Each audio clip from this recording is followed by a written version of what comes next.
Keluaran pasal 4 ayat 1 sampai ke 3. Demikian bunyi firman Tuhan. Lalu saud Musa, bagaimana jika mereka tidak percaya kepadaku dan tidak mendengarkan perkataanku, melainkan berkata, Tuhan tidak menampakkan diri kepadamu. Tuhan berfirman kepadanya, apakah yang di tanganmu itu? Jawab Musa, tongkat. Firman Tuhan, lemparkanlah itu ke tanah. Dan ketika dilemparkannya ke tanah, maka tongkat itu menjadi ular, sehingga Musa lari meninggalkannya. Baik, kita akan lihat ayat 4 supaya sekaligus. Tetapi firman Tuhan kepada Musa, ulurkanlah tanganmu dan peganglah ekornya. Musa mengulurkan tangannya, ditangkapnya ular itu, lalu menjadi tongkat di tangannya. Nah, sekarang kita mau lihat, saudara, ya. Musa kan sudah kehilangan status, ya, dari pangeran, yaitu anak daripada putri Firaun. Ya, kalau Alkitab, saudara, Alkitab tidak, saya mau bilang Alkitab ini, karena ini kitab suci, bukanlah semata-mata kitab sejarah. Kalau saudara mau belajar lebih lengkap tentang Musa, saudara mesti belajar kitab sejarah, ya, terutama sejarah Ethiopia. Karena, ya, di Ethiopia ditemukan satu prasasti dari tanah liat yang berbunyi Musa, panglima perang kerajaan Mesir, menaklukkan Ethiopia. Itu ditemukan dan itu adalah prasasti asli. Jadi Alkitab tidak mencatat bahwa Musa ketika dia dewasa, ketika dia menjadi pangeran, dia sebenarnya adalah seorang panglima perang. Saudara, itu Alkitab tidak catat karena Alkitab bukanlah buku sejarah murni, sehingga yang perlu-perlu saja yang dia catat. Nah, terus saudara perhatikan sekarang. Sesudah dia membunuh orang Mesir, sekarang dia harus lari dari Firaun, ya kan? Saat dia kehilangan statusnya sebagai pangeran. Terus dia kehilangan kenyamanan hidupnya di istana. Dia kehilangan penghormatan orang Mesir. Dia hilang segala sesuatunya, betul? Iya apa ya? Termasuk kenyamanan hidup, kan? Kenapa? Karena mertuanya, saudara perhatikan kalau Alkitab catat, sampai umur 80 pun Musa itu cuma tetap kerja sama mertua. Itu kata Alkitab. Buktinya Alkitab bilang apa? Musa menggembalakan kambing domba mertua. Lebih baik nasibnya Yakub daripada Musa. Karena Yakub kerja 14 tahun dapat 2 istri. Plus bermacam-macam harta benda. Kalau Musa dapatnya cuma istri. Harta benda mertua ndak dapat. Sudah sampai mati. Lihat saudara perhatikan. Sampai itu umur 80 pun Alkitab catat. Waktu dia dipanggil. Alkitab bilang dia menggembalakan kambing domba Berarti saudara nggak ada jaminan punya mertua kaya itu bisa dapat warisan. Saya mau beritahu saudara ya, nggak ada jaminannya saudara kalau mertua kaya. Tapi juga kedua, nggak ada jaminan kalau suami kaya bisa nikmati kekayaan. Banyak saya ketemu saudara kaya tapi pelitnya minta ampun saudara. Banyak makanya saya bilang orang kaya itu 100.000 adalah 100 juta. Ya, ini 100.000 udah gede loh Pak, ini gede loh Pak. Betul? 100.000 adalah 100.000. Betul? Makanya saudara ingat jemaat Laodikia itu mereka bilang kami kaya, betul? Tuhan bilang kamu miskin. Kenapa miskin? Lah buktinya kelakuanmu, makanmu, betul? Ya nak, pola hidupmu kan pola hidup orang miskin, betul? Tapi saya orang kaya, hormati saya. Kalau nek lu kaya, lu bukti no lu kaya. Amin. Jangan cuma suruh kita ngormati dia orang kaya, tapi dia nggak bisa membuktikan dia betul apa ya? Makannya ngemper, betul? Masa orang super kaya makan ngemper? Amin. Alasannya, ya ini sehat Pak. Bagaimana sehat? Betul? Kalau saudara pergi makan terus maaf kata dia cuma bawa 1 ember air untuk nyuci dari pagi sampai sore air yang sama, betul? Betul apa nak? Ya apa ya? Tapi karena dia jual makanan yang sama, dia cemplungin angkat lagi, baunya tetap itu lagi, betul? Ya enggak, betul apa ya? Coba saudara lihat. Ya, sehingga kita nggak tahu bahwa itu nggak dicuci dengan bersih. Orang kaya harus nunjukkan dia ya, contohnya pakaiannya, makannya, liburannya. Amin. Betul apa ya? Termasuk juga sumbangannya kalau orang kaya. Amin. Loh ya apa enggak? Agak diam kalau ngomong begini. Saya nggak suruh nyumbang. Ini sudah disumbang semua, saudara. Ada yang dikirain Tuhan, ya. Ada makanan di luar, termasuk ada sisa masih ada kita simpan di mobil nggak diturunin dulu. Itu semua jangan pikir mau disuruh nyumbang, bukan, saudara. Orang kaya harus buktikan dia orang. Jangan bilang saya kaya loh ya, hormati saya. Tapi ini 100.000 dong. Lu kaya apa lu miskin? Amin. Makanya Tuhan bilang jemaat Laodikia itu ngaku kaya, tapi di mata Tuhan emang kiri. Halo. Nah, sekarang kita lihat yuk kembali ke Musa ya, kita kedua. Jadi sesudah dia kehilangan semua statusnya yang begitu luar biasa, terus dia di padang gurun menjadi apa? Penggembala domba. Nah, sekarang lihat, status sebagai penggembala domba diperlengkapi dengan tongkat. Amin. Satu fungsinya untuk walking stick atau hiking stick, supaya kalau saudara, saya nggak tahu saudara punya enggak, kalau saya punya, itu walking stick itu, dia punya ujung runcing. Itu biasa kalau kita naik gunung sangat menolong untuk bantu kita jalan. Nah, itu ada sekarang lihat. Tongkat itu adalah apa? Penolong dia bekerja kan. Kedua, tongkat itu simbol apa? Statusnya dia sebagai apa? Penggembala domba. Nah, sekarang perhatikan saudara. Ya. Ketika Tuhan mengutus dia kan bingung. Amin. Loh, aku cuman sekarang jadi apa? Aku cuma gembala domba. Terus? Bagaimana orang-orang percaya bahwa Tuhan mengutus aku, kan begitu? Nah, saudara dan saya anak Tuhan, amin. Terus bagaimana orang percaya kalau orang dunia lebih sedikit masalahnya daripada saudara dan saya? Bagaimana orang bisa percaya sama Tuhan kalau saudara dan saya lebih susah daripada orang yang tidak punya Tuhan? Betul. Saudara. Nah, sekarang lihat. Tuhan bilang apa sekarang? Waktu Musa bilang bagaimana mereka bisa percaya? Karena kan harus ada bukti yang bisa dilihat. Apalagi harus ada bukti yang bisa membuat orang jadi percaya kan. Kalau cuma ngomong orang nggak percaya dong. Amin. Nah, terus Tuhan bilang, apa yang ada di tanganmu? Amin. Terus dia jawab apa? Oke, sekarang kembali. Tongkat itu simbol apa buat Musa? Simbol pekerjaan. Amin. Simbol statusnya. Ini tongkatku, inilah pekerjaanku. Aku gembala. Terus Tuhan bilang apa? Lempar itu Betul. Sekarang lihat saudara kalimat yang menarik. Tuhan bilang itu lempar. Lepaskan itu tongkat. Sekarang perhatikan. Ya. Apa maksudnya Tuhan suruh dia melepaskan tongkat itu? Begitu dia lepaskan, dia lempar tongkat itu, berubah Tuhan yang rubah. Amin. Amin. Menjadi ular. Amin. Tapi setelah itu Tuhan tidak bilang, sekarang kamu bawa ular nakut-nakutin Firaun. Nah kan? Kamu sudah jadi ular, sekarang Tuhan bilang, kamu pegang kembali supaya jadi Tetapi sekarang lihat, bedanya tongkat yang dulu dipegang Musa dengan yang sesudah dirubah jadi ular, kemudian jadi tongkat lagi, apa? Tuhan sudah pernah merubah tongkat itu. Amin. Amin apa ya? Nah, sekarang lihat. Saudara dan saya sebagai suami, kadang saudara dan saya tetap memegang status sebagai suami. Aku kepala. Amin. Keputusan semua aku, karena aku kepala. Amin. Biar saranmu banyak benernya, aku sering salah, aku kepala. Amin. Duh, gitu toh. Jujur aja. Agak diam. Loh, kok begini ya? Heran nih, kalau sudah ngomong gini jadi tegang. Ya, benar nggak saudara? Apakah engkau punya istri demikian bodohnya, sehingga tidak ada saran, tidak ada pendapat, tidak ada masukan, tidak ada apalagi itu? Satu keluhan atau apa yang layak ditampung, dipertimbangkan, didengar. Saya mau tanya. Tongkat yang sudah dirubah oleh Tuhan, sepanjang perjalanan dengan tongkat itulah begitu banyak mujizat Jadi lihat sekarang. Sebagai suami kan, status kita kan pimpinan. Amin. Anggaplah itu seperti tongkatnya.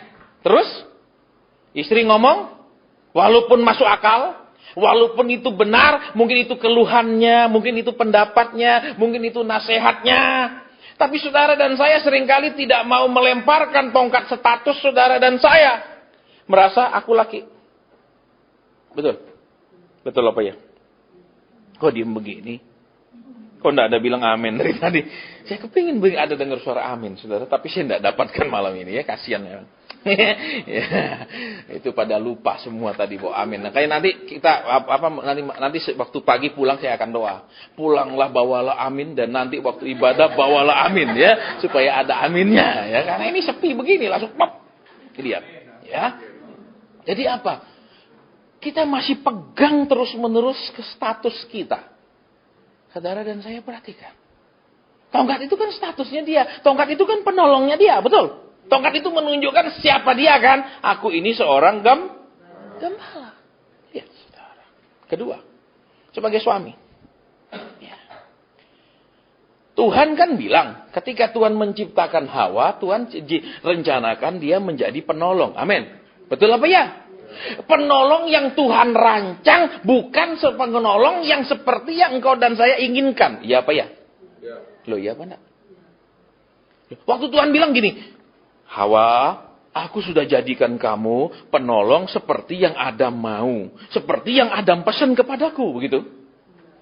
Ingat, waktu Tuhan menciptakan Hawa, Tuhan suka si Adam tidur nyenyak supaya nggak ikut-ikutan komentar sementara dibuat. Amin. Betul apa enggak? Terus lihat, waktu sudah dibuat kan Tuhan nggak bilang, maka dia menjadi umur 2 tahun dipelihara dulu sama si Adam, begitu? Nggak kan? Begitu. Saya tak tahu pokoknya apa dia. Saya yakin dia sudah diciptakan langsung jadi dewasa. Makanya terus dipertemukan, betul? Tuhan nggak bilang, Dam, ini lo ada cewek manis, betul? Cewek apa? Ya, kan zaman sekarang dia bilang, ceweknya putih, bening, mulus. Gitu. Saudara, nah, siapa yang dibawa? Siapa yang dibawa? Si Adam atau si Hawa? Tuhan membawa Hawa kepada Nah, sekarang perhatikan, saudara ya. Terus Adam bilang, inilah daging dari dagingku, betul? Lah sekarang coba bayangkan, kalau Tuhan buat 5 Hawa 1, 2, 3, 4, 5, pasti dia bisa pilih. Amin. Amin. Tapi sekarang Tuhan bawanya cuma 1. Lihat, saudara. Terus dia bilang, ya inilah karena pilihannya cuma 1. Coba, laki-laki kalau masih miskin, masih kere, biasanya kalau ada cewek yang mau, dia bilang, terima kasih Tuhan. Amin. Tapi sudah nikah terus jadi kaya, coba perhatikan. Kalau dulu dia nggak punya, dia bisa hargakan ada wanita mau dengan dia. Tapi begitu dia sudah punya uang, samakah penghargaannya kepada wanita yang sama itu yang dulu dia hargakan? Halo? Agak diam begini lagi. Ya, tapi kalau khotbah tahun ini tahun Yobel besar. Amin. Saya beberapa hari lalu dengar itu pengajaran di kota lain. Saya mau beritahu saudara dulu supaya saudara mengerti, ya. Yobel itu hitungannya dimulai dari yang namanya tahun Semita. Semita itu adalah tahun siklus 3 tahunan. Ya, yaitu apa? Siklus 3 tahunan orang Israel membawa persembahan kepada Tuhan. Ya, tahun yang pertama itu mereka membawa persembahan untuk para imam. Tolong perhatikan, ya.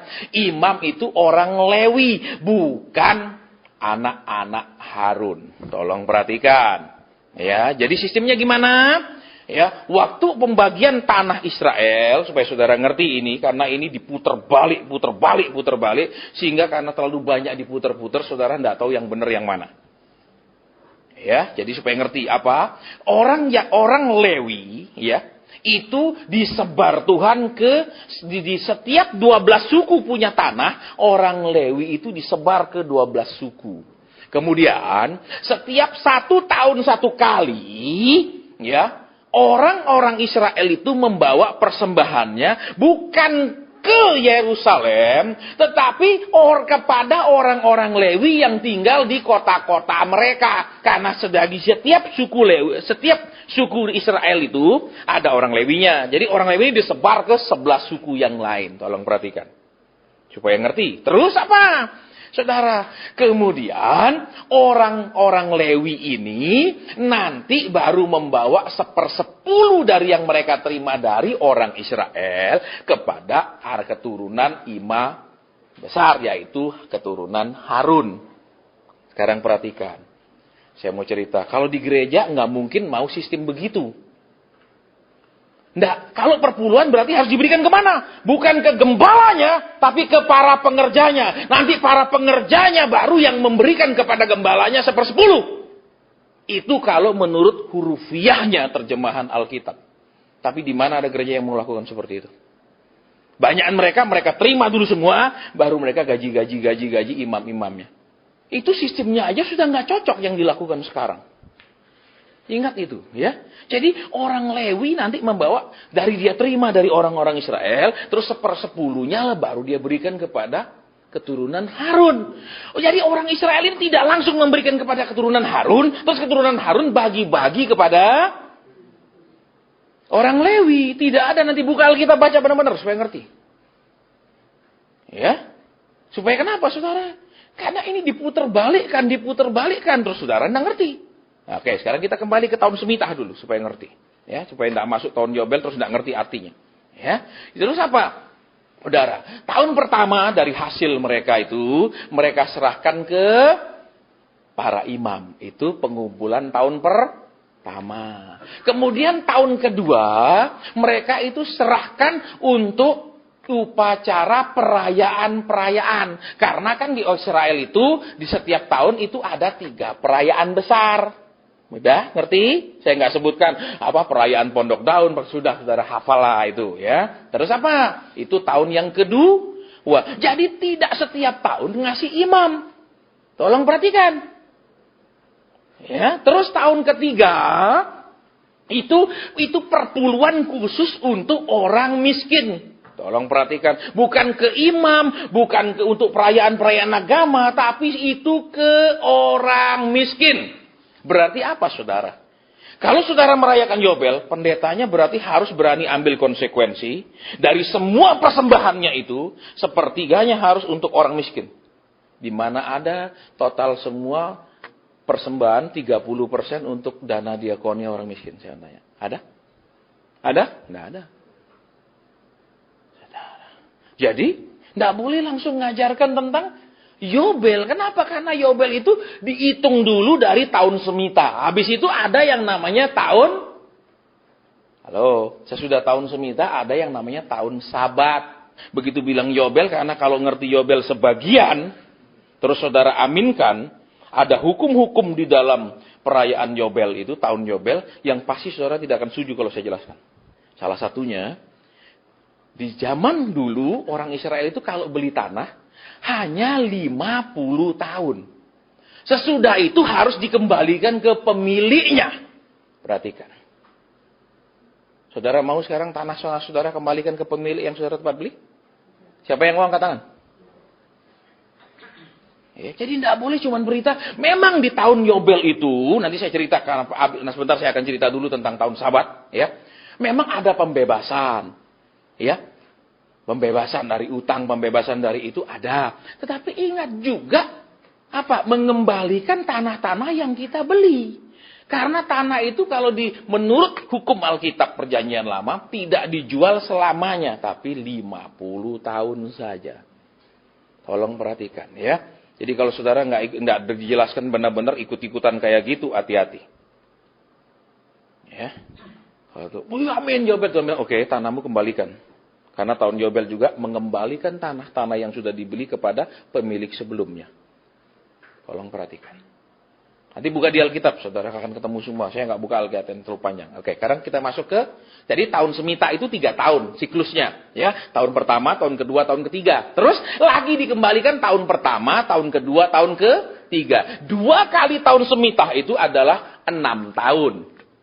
Sudah? Sesudah 2 kali tahun semita, itu masuk tahun Sabat, yaitu tahun yang ke-7.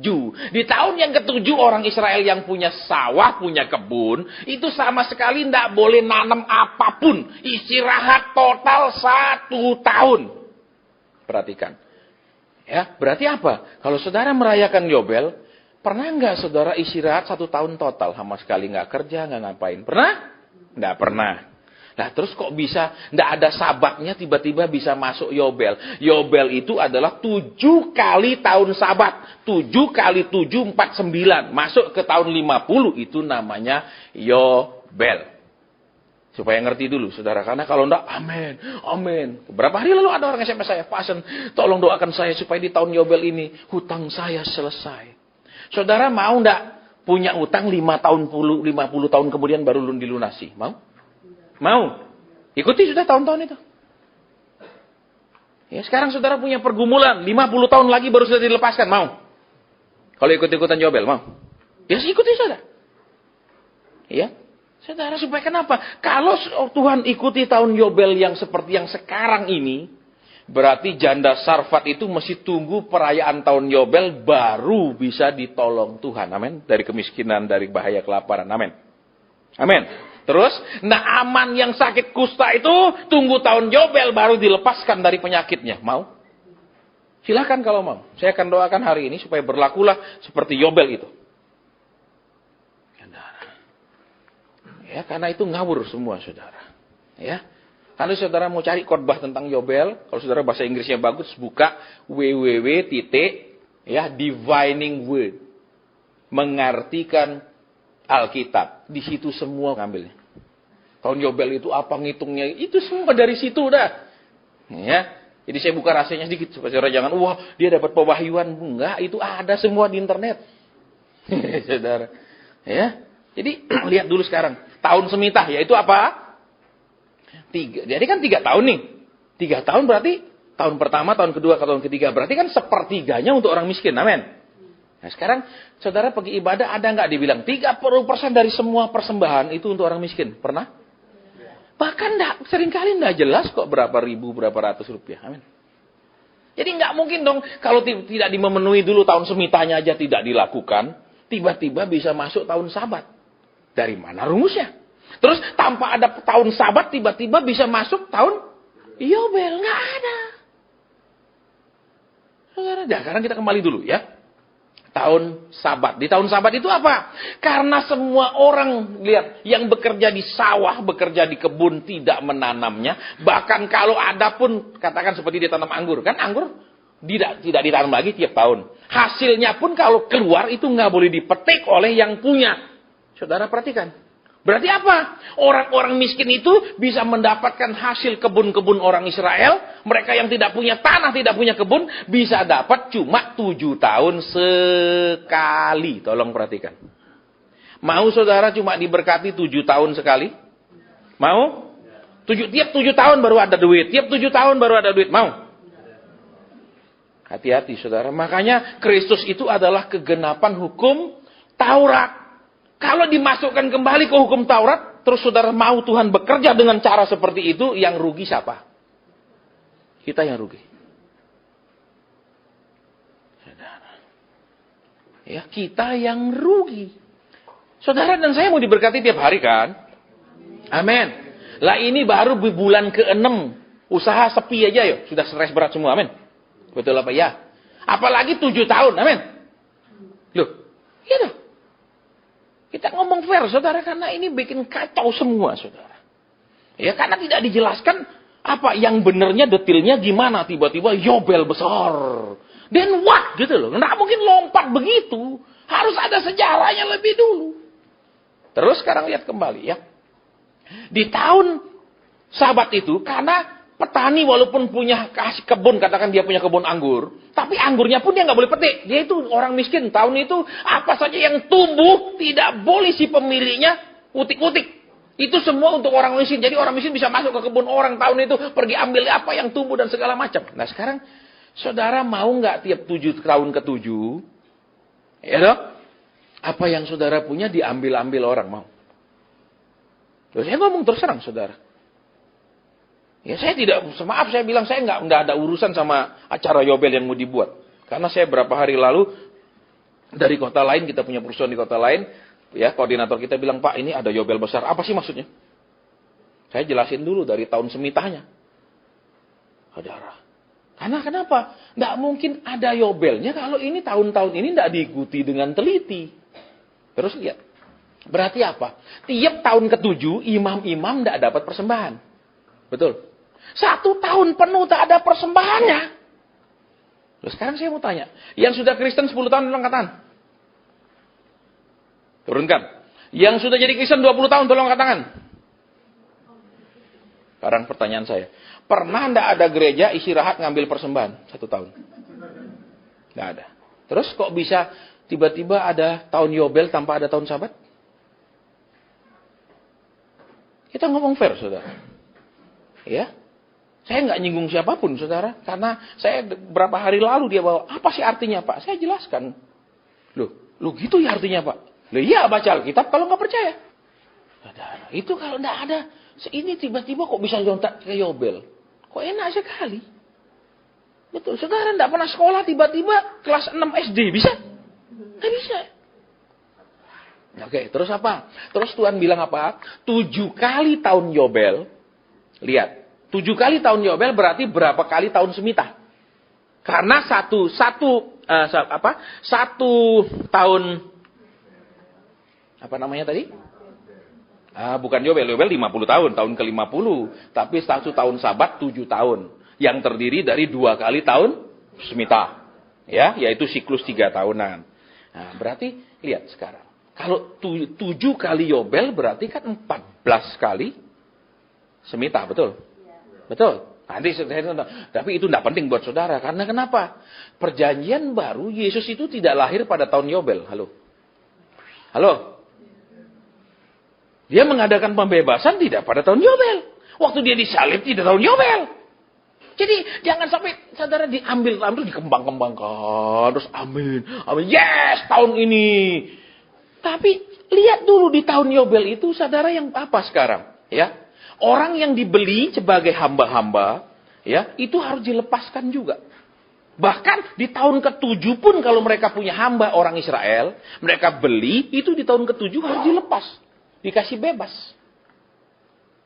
Saudara, jadi apa? Dia punya utang tahun ke-7 dianggap bebas.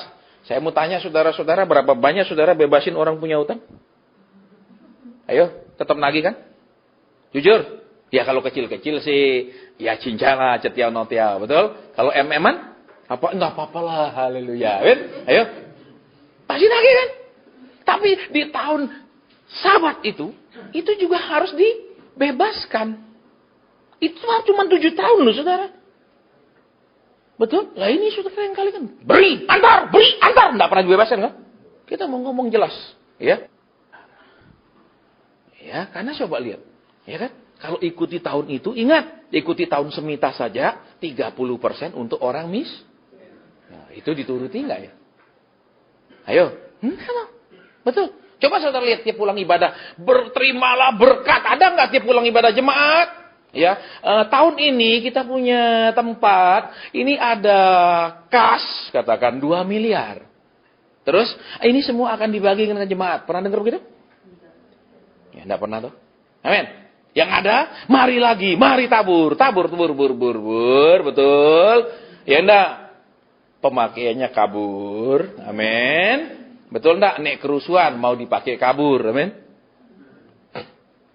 Yuk kita ngomong fair. Ini enggak dihilangkan nanti di internet. Saya masukin, saya enggak peduli.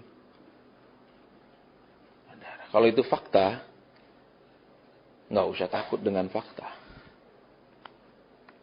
Ya, jadi apa? Nah, kalau saudara sendiri coba tahun ke-7 nggak pernah istirahat total setahun, betul? Tetap kerja toh? Lah berarti kan nggak pernah Sabat sekali, betul? Sedangkan tahun Yobel itu 7 kali Sabat. Lah gimana bisa masuk tahun Yobel kalau 1 kali Sabat pun nggak pernah? Halo? Kok lucu sekali sih? Saudara, lihat. Kalau Tuhan bekerja dengan sistem seperti itu, ya di perjanjian baru, di mana pernah ada sejarah gereja 2000 tahun, sistem itu terjadi, nggak pernah ada.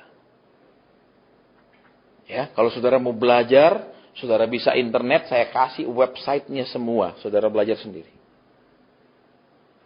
Ya, supaya kenapa? Jangan dibodoh-bodohin orang. Zaman sekarang ini zaman teknologi, belajar, jangan jadi orang goblok. Ya, sudah cukup kita digoblokin orang.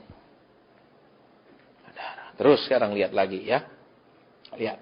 Kalau tahun ke-7 itu kalau kita punya hamba, itu kan khusus orang Israel terus dia harus dibebaskan. Padahal hamba itu dibeli toh. Betul, budak itu dibeli, tapi tahun 7 tahun harus dilepas. Belum. Ya, dilepaskan. Kapan saudara dan saya lepasin utang? Ayo, piutang. Tagih terus toh. Ayo jujur. Kalau mau pakai tahun itu berarti tiap mau masuk tahun ke-7 ada orang punya utang, saudara anggap lunas semua, diputihkan. Mau? Mau? Ayo berdiri, saya akan doakan. Supaya ngerti, saudara jangan langsung ambil yobelnya. Dan yobelnya pun diambil sebagian, yaitu tahun pembebasan. Tahun orang yang sudah menjual tanahnya kembali ke tanahnya. Saudara. Jadi perhatikan, jadi kalau sekarang saudara punya rumah, terus ikut tahun yobel, berarti rumah saudara harus dikembalikan kepada pemilik yang sebelumnya. Jadi dibebaskan, yaitu tahun pembebasan apa? Dia sudah tidak punya apa-apa, sekarang dia kembali ke tanahnya. Saudara, itu tidak dijelaskan. Ya, jadi nggak boleh ambil cuma sebagian sekecil daripada pengertian tahun yobel, itu tahun pembebasan, terus itu dikembangkan, tapi tidak dijelaskan lagi konsekuensi daripada adanya tahun yobel. Oke, kita nggak bahas tahun yobel terlalu panjang, saudara. Tapi supaya saudara tangkap dulu, ya, mau perdalam dan lebih dalam tentang tahun yobel, buka www.defining word. Ya, dan itu khotbah-khotbah pendeta rata-rata dari situ. Itu sudah khotbah matangan semua, saudara. Tahun Ayin Gimel, Ayin Dalet, semua ada di situ detailnya. Jadi tinggal baca, bisa bahasa Inggris, saudara bisa khotbah, lancar. Ya, itu saudara. Ya, saya nggak menghina saudara orang yang ambil dari internet. Tapi kita butuh pewahyuan, bukan butuh pencurian ayat ambil dari si B di internet. Oke, sekarang kembali ke sini lagi. Ya. Musa disuruh apa tongkatnya? Lempar. Sekarang lihat saudara, ya. Kembali yang tadi. Kalau kita jadi suami, kan kita punya status suami. Amin. Terus apa? Kalau dibilang, suami takut istri. Kadang malu toh. Sebagai suami bangga kalau dibilang, istrinya takut sama dia. Istrinya segan sama dia. Itu kan kebanggaan laki-laki. Amin. Betul enggak? Ada enggak laki-laki yang bangga? Dibilang, kamu takut istri. Pasti gengsi kan. Amin. Bangga kalau istrinya yang takut. Amin. Karena dia keturunan monster. Yang layak ditakuti. Betul? Saudara, lihat di sini. Kita seringkali tidak mau melemparkan tongkat itu untuk dirubah oleh Tuhan. Kita pegang terus itu tongkat. Sehingga tongkat itu tidak pernah dirubah. Lihat. Tetap menjadi suami yang sama yang tidak dirubah oleh Tuhan. Tetap menjadi suami yang sama, bapak yang sama yang belum dirubah oleh Tuhan. Tetap akan menjadi bapak, tapi bapak yang sudah dirubah. Tetap menjadi suami yang sudah dirubah. Tolong perhatikan di sini kebenaran firman. Ya, makanya saya tidak pernah saudara 20 sampai tahun ini, ya. Saya tinggal kerja 90, sekarang sudah tahun 2015, 25 tahun. Tidak pernah saya satu kali pun mendapat pernyataan untuk melayani siapapun di Indonesia, di Australia, di Eropa. Tidak pernah satu pun. Bawa persembahan ke gereja, suruh nabur, suruh bayar perpuluhan. Tidak pernah. Yang ada apa? Berkati anakmu, berkati istrimu, belikan anakmu, seperti yang saya saksikan, belikan anakmu Mini Cooper, belikan istrimu, itu. Nggak ada, saudara, nggak pernah yang lain-lain. Ya. Kenapa? Karena saudara dan saya lihat, oke lah, engkau sebagai laki-laki, mungkin engkau yang cari duit, ya kan? Engkau semua ada yang nyari duit, iya, yang nahan duit, iya, ya kan? Yang pelit sama duit juga, iya, amin? Yang mau duit, bawa duit itu sampai mati juga, iya, amin? Ya toh, engkau berhak atas itu. Betul? Tapi kadang Tuhan bilang, ayo lemparkan, aku mau rubah. Ayo lepas, aku mau rubah. Perhatikan, saudara. Ya, tongkat yang sudah dirubah oleh Tuhan inilah yang menjadi tongkat yang berkuasa. Lewat tongkat yang itu Tuhan melakukan begitu banyak mukjizat. Kita seringkali bilang, Pak doakan saya supaya ngalami begini. Pak doakan saya supaya dipromosikan. Pak doakan saya. Lihat di situ, saudara. Tuhan mau saudara dan saya lemparkan itu tongkat. Yang menjadi simbol posisi kita. Simbol kita punya gengsi. Simbol kita punya jabatan. Simbol kita punya kedudukan. Simbol kita punya pekerjaan. Lepaskan. Lihat, saudara. Udah dilepas terus dirubah Tuhan. Ya toh? Sudah dirubah Tuhan baru disuruh pegang lagi. Amin. Amin. Nah banyak orang saudara. Sering Tuhan harus hancurkan kalau dia pelit secara ekonomi. Sering Tuhan harus bikin dia jadi kiri. Supaya habis itu dia berubah. Baru Tuhan kasih dia pegang lagi. Saudara saya pernah saksikan sama saudara.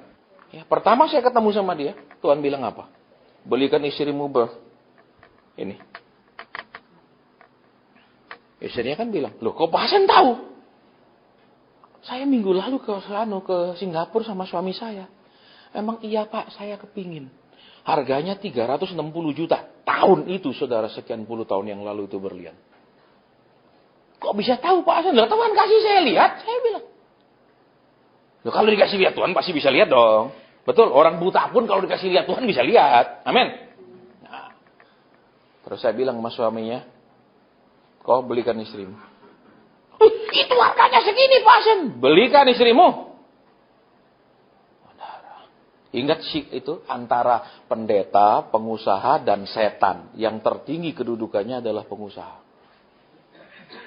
Ya, sudah saya ceritakan dulu kan? Tidak perlu saya cerita lagi. Betul? Sudah tahu kan? Pengusaha, setan, pendeta. Betul? Lihat sekarang. Ya.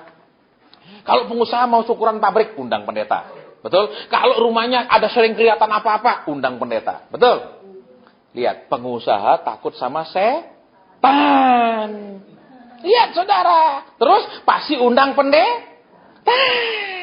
Pendeta tidak mungkin bilang, waduh saya tidak berani. Betul? Pasti dia akan datang betul dengan timnya. Amin. Entah bawa minyak, entah bawa palu, entah bawa monte, entah bawa garam, ya kan? Dia pikir setan itu takut disambel. Jadi bawa garam, bawa minyak, ya mau dimasak lah ceritanya begitu ya. Terus pasti dalam nama Yesus. Dia nggak takut sama saya. Betul. Nggak takut kan? Lihat. Pengusaha takut sama setan. Pendeta tidak takut sama setan. Tapi pendeta takut sama pengusaha. Coba jangan tegur keras-keras ya. Jangan khotbah singgung-singgung ya. Nanti pindah. Nanti enggak kasih persembahan. Jadi yang paling tinggi siapa? Pengusaha. Makanya Tuhan tidak bilang gini. Kamu tidak bisa melayani aku dan melayani Mamon. Dia Tuhan tidak bilang kamu tidak bisa melayani aku dan melayani setan. Tapi Tuhan bilang kamu tidak bisa melayani aku dan Jadi levelnya Mamon sama Tuhan itu ternyata selevel. Dahsyat saudara. Coba bayangkan Yesus sendiri mengatakannya, bukan Rasul Paulus. Karena itu kan tergenapi, betul. Saya bersyukur jadi penginjil. Jadi karena saya nggak punya jemaat, suruh tegur, saya tegur, nggak urusan. Kenapa? Ya karena saya penginjil, saya nggak bilang karena saya berani. Kalau saya jadi gembala belum tentu saya berani, saudara. Jadi jangan salahkan orang kalau posisinya berbeda. Karena saya tidak pada posisi seperti dia, gitu loh. Jangan bilang, karena saya nggak mungkin. Jangan bilang nggak mungkin. Betul, namanya dosa semua orang mungkin jatuh, tahu? Betul, makanya saya bersyukur dijadikan penginjil. Supaya kenapa mungkin juga Tuhan tahu nanti kalau udah jadi pendeta, tiap bulan terima uang banyak, keasikan. Betul, jadi nggak berani negur. Kenapa? Sudah 1 bulan sekian miliar, janganlah. Kau bayang yang enak-enak aja. Dia mereka supaya tiap bulan datang, tiap bulan antar persembahan. Betul, jangan ditakuti, amin. Kalau mereka mau berdosa, biarlah mereka berdosa. Mereka yang masuk neraka, amin. Iya dah. Betul. Saudara. Baik, terus apa sekarang lihat? Sebagai istri. Ya, engkau pegang tongkat. Aku istri. Terus firman Tuhan mengatakan, kasihilah istrimu, amin. Kadang-kadang saudara suami tidak mengasihi. Tuhan bilang lemparkan tongkatmu itu. Mungkin kau diperlakukan sebagai budaknya. Engkau mungkin diperlakukan cuma sebagai memproduksi anak. Mungkin engkau hanya diperlakukan saya ngomong dewasa. Mungkin hanya sebagai pelampias nafsunya toh. Waktu dia kepingin aja dia mesra, udah itu jahat lagi. Tuhan bilang lemparkan tongkatmu. Aku mau merubahnya. Saudara lihat di situ. Tadi waktu nyembah Tuhan bilang ini loh. Ini yang banyak orang Kristen tidak mau lemparkan. Mereka tetap pegang sehingga aku tidak bisa merubahnya. Aku cuma bilang lemparkan, aku rubah dan kau pegang kembali yang sudah dirubah. Saudara, lihat di sini. Ya. Ketika Musa lemparkan itu menjadi ular, betul? Dan dia ketakutan dan lihat saudara. Banyak orang itu takut sekali ketika dia harus dirubah oleh Tuhan. Banyak orang takut sekali ketika dia ditegur, disuruh melakukan ini, disuruh berubah, disuruh melakukan ini. Dia takut, saudara. Tapi begitu dia minta, dia sangat pemberani, amin. Amin. Bahkan dia suruh banyak pendeta bantu dia berdemo ke surga. Tolong mintakan, amin. Maka masing-masing pendeta bilang, ini tuntutan anakmu. Pendeta sini bilang, ini tuntutannya Tuhan. Terus hore, amin. Ditentang sama malaikat dari surga, amin. Darah lihat kembali di sini. Ya. Tongkat yang sudah dipegang Musa. Tuhan bilang, ayo lepas, lempar. Sekarang lihat. Saudara dan saya mungkin saat ini sedang berjalan dengan tongkat. Tongkat apa? tongkat keinginan, tongkat cita-cita. Terus apa lagi? Kadang-kadang Tuhan bilang lemparkan. Kenapa? Mungkin saat ini sepertinya cita-cita itu lepas jauh. Udah nggak mungkin tercapai. Mungkin rasanya udah macam-macam lah. Tuhan bilang apa? Aku tidak suruh kau buang. Aku cuma suruh kau lempar. Aku mau rubah. Amin. Amin. Jadi saudara punya cita-cita juga, Tuhan tidak bilang, buang semua, jadi tetaplah kau hidup cukup makan sehari-hari saja. Tidak, Tuhan tahu saudara dan saya, walaupun makan sehari-hari cukup, tapi selalu merasa banyak hal masih kurang cukup. Amin. Betul apa ya? Loh, punya uang berapapun kita selalu merasa kurang cukup. Betul? Apa lagi? Katakan, 10 tahun lalu saudara punya penghasilan 10 juta sebulan. Sudah 10 tahun kemudian tetap 10 juta. Rasa kurang nggak? Kalau 10 tahun lalu begitu terima pertama 10, haleluya. Amin. Terus tahun pertama tetap 10, masih haleluya. Betul? Lagi tahun selanjutnya masih 10. Loh, kok sama? Tiba-tiba haleluyanya hilang terus. Semakin lama itu tidak ada haleluya lagi, betul? Betul. Dari komplimen become complain. Dari bisa memuji, dari bisa bersyukur menjadi mengeluh. Ya. Makanya Tuhan bilang lepaskan. Saya masih ingat waktu Tuhan suruh saya lepaskan. Saya jadi orang yang tidak punya status. Bilang saya dipanggil Tuhan, mana buktinya? Bilang saya hamba Tuhan, mana pelayanannya? Semua nggak ada, kosong, blank. Semua kosong. Tuhan bilang, lemparkan tongkatmu. Aku mau rubah itu tongkat. Apa? Lemparkan pekerjaanmu, lemparkan posisimu, lemparkan semua. Aku mau rubah. Lihat di sini. Ya. Ketika saudara dan saya mau melepaskan tongkat itu, menjadi simbol status, simbol pekerjaan, gengsi, dan segala macam yang berikan kita identitas. Menjadi manusia tanpa identitas. Nggak jelas identitasnya. Mungkin dulu pengusaha, sekarang dia usaha apa? Ya usahanya adalah melewati hari-hari. Itu betul saudara. Dia usahanya melewati hari. Dia juga berusaha toh supaya sehari-hari bisa lewat. Itu juga usaha. Ya saudara. Baik. Itu kan jadi nggak ada status. Itu kadang Tuhan perlu untuk apa? Tuhan sedang merubahnya. Dan ketika kita sudah berubah, mengizinkan itu dirubah, kita akan mendapatkannya kembali. Tetapi sesuatu yang sudah dirubah, yang sudah tidak sama lagi. Tolong perhatikan. Ya, kita selalu ingin mujizat. Kita selalu ingin didoakan, Pak, supaya saya ngalami gini, ngalami semua. Berharap itu sebuah mujizat yang spektakuler. Tapi pagi ini Tuhan kasih tahu kita kuncinya. Mau mujizat, itu lempar tongkat itu. Status kita, harga diri kita, posisi kita, ayo lepas. Ada. Saya dalam hati, lu 360 juta aja lu bilang banyak. Cuma saya dalam hati. Saudara. Akhirnya tapi dia bilang, baik Pak Sen. Saya pergi Singapura, saya belikan dia. Saya mau beritahu banyak laki-laki di sini. Banyak di antara kita Tuhan mau berkati beribu kali lebih dari yang saudara dan saya punya saat ini. Tetapi itu seringkali terhalangi karena tongkat sebagai peran suami, kuasa suami yang menurut adat, menurut pendidikan keluarga yang tidak sesuai firman Tuhan. Makanya Tuhan bilang apa? Demikianlah diberkati suami yang takut akan tuh saudara. Perhatikan. Saya nubuatkan dia 5 hal. Ya, 2 tahun itu semua terjadi. Dia undang saya makan di Hoti Mulia. Saudara. Jadi apa? Lihat di sini. Saudara dan saya selalu berharap mujizat. Betul? Betul. Saudara dan saya selalu mengharapkan promosi dari Tuhan. Selalu mengharapkan berkat dari Tuhan. Selalu mengharapkan Tuhan melakukan perkara-perkara yang besar. Ayo sekarang kuncinya di tongkatnya. Dilempar. Kalau Tuhan bilang lempar, lempar. Tuhan bilang lepas, lepas. Jangan Tuhan bilang lepas, nggak dilepas. Ya, kalau aku lempar tongkatku, terus aku ini kan gembala perlu tongkat. Terus gimana aku kerja kalau nggak ada tongkatnya? Terus aku ini nggak ada orang tahu jadi gembala kan dipikir aku orang luntang-lantung kalau nggak bawa. Kalau ini kan statusku. Amin. Itu. Banyak saudara dan saya perlu dinolkan. Perlu dinolkan. Dinolkan untuk dia rubah. Ya, jadi apa Tuhan bilang? Tongkatmu buang, aku mau rubah. Ketika Musa mengizinkan tongkat itu dirubah Tuhan, dia tidak lagi mengembalakan kambing domba, tapi dia akan mengembalakan umat Tuhan. Betul apa ya? Lihat, saudara.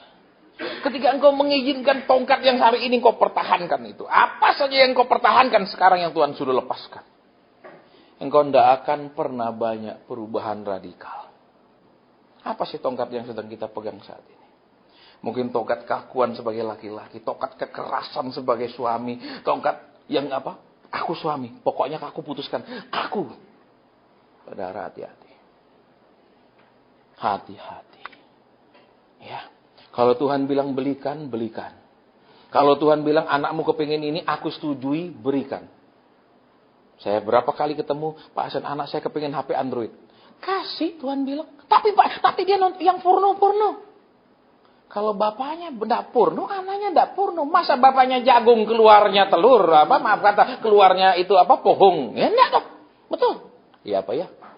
Iya apa ya? Ya kan? Tapi Pak, saya takut. Oke, kita doa. Tiba-tiba Tuhan bilang, dia anak ini kan pintar kan? Iya, anak saya pintar pasti. Ya, Tuhan bilang, anak ini pintar di mata Tuhan. Tuhan bilang, boleh, kenapa enggak? Kenapa takut? Ada lagi, Pak, anak saya perempuan mau sekolah di luar negeri. Nanti gimana ya, nanti pergaulannya gini. Oke, doa. Tuhan bilang, boleh. Tapi, sudah Tuhan bilang boleh, selesai toh. Saudara, ada tongkat yang kita tidak mau lepaskan ketika Tuhan perintah. Maka tidak ada perubahan. Tuhan tidak bisa bekerja. Perhatikan. Tapi saudara dan saya selalu ingin hidup jalan dalam kemenangan. Amin. Dalam berkat. Tapi tongkatnya mau dirubah dulu, disuruh lepas dulu. Nggak mau lepas. Tapi selalu ingin lihat mujizat. Halo, kok enak? Kalau saya dulu apa? Tongkat cita-cita. Saya kepingin jadi pengusaha. Ya, tongkat apa yang sedang kau dan saya pegang? Dan Tuhan minta, ayo lemparkan. Mungkin tongkat kekerasan hati tidak mau diproses. Enggak Tuhan, kenapa aku harus ngalami gini? Kenapa orang lain tidak? Kenapa orang lain perjalanannya mulus? Coba bayangkan kalau Musa ngomong gitu sama Tuhan, betul? Kenapa sudah aku umur 80 baru kau datang? Amin. Betul? Waktu aku mau bunuh Firaun, di mana engkau Tuhan? Amin. Loh, kalau Musa ngomong gitu gimana? Kenapa aku mesti lari ke padang gurun ini? Selama 40 tahun aku di sini, kau di mana? Kok baru muncul? Amin. Mungkin kau sedang berkunjung ke Indonesia, amin. Sehingga lama, amin. Lihat, saudara. Kita bisa punya banyak komplain. Kita punya banyak alasan. Kita punya banyak sekali apa? Ini loh, kita susun supaya kita bisa melawan dan menyalahkan Tuhan. Tapi yang luar biasa, Musa lempar. Dia nggak bilang, 40 tahun di mana engkau? Kok sekarang muncul? Terus waktu aku mau dibunuh Firaun, kok tolong aku ndak sampai aku harus lari. Terus tiba-tiba aku disuruh jadi hambamu. Sorry ya. Lihat, saudara. Musa ndak begitu kan? Amin? Betul. Musa yang ngalami yang buruk saja, saudara, 40 tahun. Betul? Dari kecil dia harus dibuang. Amin? Betul apa ya? Dibuang toh? Loh, kok ndak tahu sih? Bingung saya. Ngantuk. Dibuang kan? Dia anak terbuang. Terus udah besar, lihat saudara. Ya kan? Dia mau bela bangsanya salah paham. Ya toh? Terus dia, di mana Tuhan dalam hidupnya kalau semua yang buruk dialami? Terus punya mertua, jahatnya kayak gitu. Amin. Sudah merasa kasih anaknya, udah kasih segala-galanya. Amin. Betul. Terus kalau diperintah Tuhan bagaimana sih bisa bilang iya kalau begitu? Kita aja dibikin banyak duit. Kita aja diberkati. Kalau dipindah suatu nggak nurut. Amin. Ya, Tuhan bilang supaya kau berjalan, lihat. Sepanjang perjalanan coba lihat. Nggak ada air. Keluar air dari gunung batu. Betul? Iya apa ya? Iya kan? Jalan buntu. Di depan laut tinggal angkat itu tongkat. Laut itu terbelah. Begitu gampang ya kan? Tetapi coba lihat. Kalau tongkat yang dia bawa bukan tongkat yang pernah dirubah oleh Tuhan. Kira-kira dia gini-gini kan air memang terbelah waktu dia plak gitu pecah belak dikit, tutup lagi, betul? Ya apa ya? Kalau enggak percaya nanti pergi pantai atau di bak mandi pukul air tuh pecah sedikit tapi tutup lagi kan? Saudara, lihat di sini. Jadi supaya saudara dan saya nanti jalan itu ke depannya itu jalan buntu terbuka sendiri. Ya toh? Kurang apa dengan ajaib Tuhan adakan gitu toh? Betul apa ya? Sekarang tongkat apa? Masing-masing kita tongkatnya beda-beda. Ya kan? Ada tongkat gengsi, ada tongkat kesombongan, ya toh? Ada tongkat pendirian yang tidak bisa berubah, ya toh? Ada didikan orang tuanya lebih dia pegang daripada perintah firman Tuhan. Ya toh? Itu kan. Sekarang Tuhan bilang, ayo lepas, lempar. Aku mau merubahnya. Ya, baik, firman Tuhan sampai di sini, ya.